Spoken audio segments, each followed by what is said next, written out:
It just happened. Typhoon Dolphin, the most powerful storm to hit China so far this year, made landfall this evening near Yuhuan in Zhejiang province, slamming the coast with sustained winds of 151 kilometers per hour. More than 1 million people have already been evacuated from their homes. Shanghai alone moved over 30,000 people and canceled 1,500 flights. China's National Meteorological Center has issued its highest level red alert, warning some areas could see up to 500 millimeters of rain. That's nearly 20 inches in a single event. Here's the part almost nobody is talking about. Forecasters are saying the worst flooding risk isn't actually at the coast, where Dolphin just made landfall. It's hundreds of miles inland in the days still to come. No guessing, no dramatizing, just the facts, the science, and the real stakes. Let's get into it. The landfall, Dolphin comes ashore.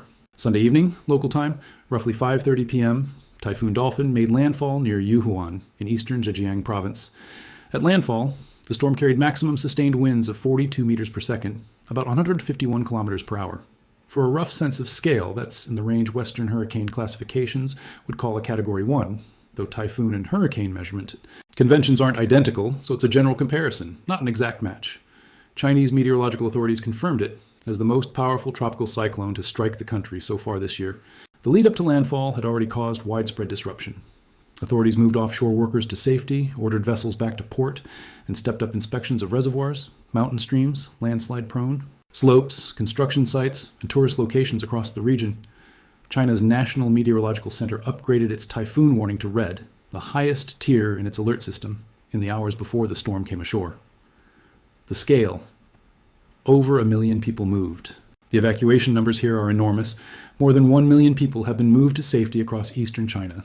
Shanghai alone evacuated at least 30,300 residents and canceled roughly 1,500 flights, according to flight tracking data. Transport across the entire eastern seaboard has been widely disrupted, from railway stations reinforcing windows with cross-taped tape to prevent shattering, to tourists finding themselves stranded mid-trip. One 42-year-old tourist from Guangdong, surnamed Chen, described being stuck in Shanghai after his family's flight was canceled the night before departure, a small human snapshot of what mass disruption on this scale actually looks like for ordinary travelers caught in the middle of it. The bigger danger. What happens after landfall? Here's the part that makes this story more complicated than a typical typhoon strike. According to Wang Haiping, chief forecaster at China's National Meteorological Center, Dolphin isn't expected to simply weaken and dissipate quickly after coming ashore. Instead, the storm is forecast to track westward and then slow down significantly once it reaches central and southwestern China, gradually losing strength over a longer period rather than all at once.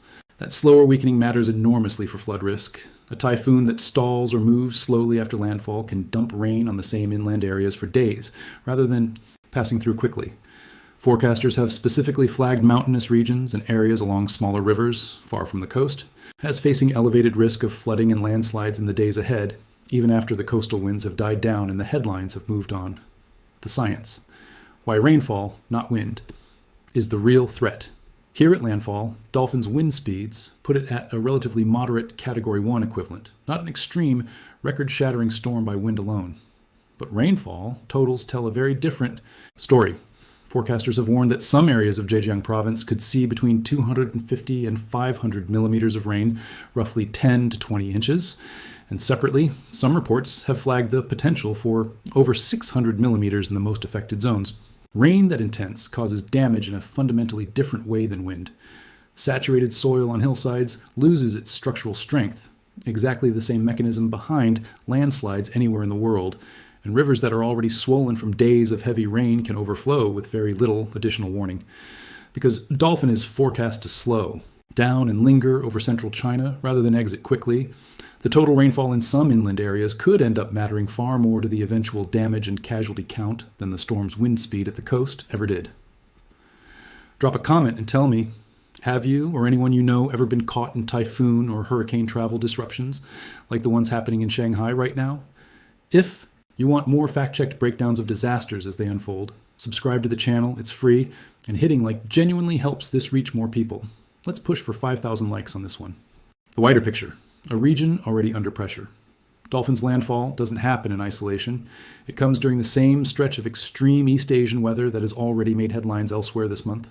More than 20 heat-related deaths in South Korea, and 3 lions dying of suspected heat stroke at a zoo in Japan. And in the background of Dolphin's approach, a separate dispute flared up over Taiwan's Strait shipping control, with China ordering vessels to follow its traffic instructions and Taiwan calling the move, in their words, ridiculous. None of that changes the physical storm now moving across Zhejiang, but it's a reminder that this typhoon landed in a region already stretched thin by a difficult few weeks of extreme weather. China's National Meteorological Center expects torrential rain to continue affecting Zhejiang, Shanghai, Fujian, Jiangsu, Anhui, and Jiangxi through at least the afternoon of August 10th. After that, Dolphin is forecast to weaken gradually as it tracks further west and south into central and southwestern China. But forecasters are explicitly warning that the slower this weakening happens, the longer the flood and landslide risk persists in inland mountainous areas. Authorities say monitoring of reservoirs, rivers, and landslide-prone slopes will continue for as long as the rain does. The images coming out of coastal Zhejiang tonight, taped windows, empty ports, stranded travelers, look like the story is already over. In reality, for the more than 1 million people who've just been evacuated, and for millions more living further inland along rivers and hillsides that haven't flooded yet, forecasters are warning that the most dangerous part of Typhoon Dolphin may not have happened when the eye came ashore. It could still be a day or two away in a mountain valley far from any camera currently pointed at the coast. Subscribe so you don't miss the next update on this story. Leave that comment below. Have you ever been caught in a storm-related travel disruption like the one hitting Shanghai right now? 5,000 likes on this one. Let's go. See you in the next one.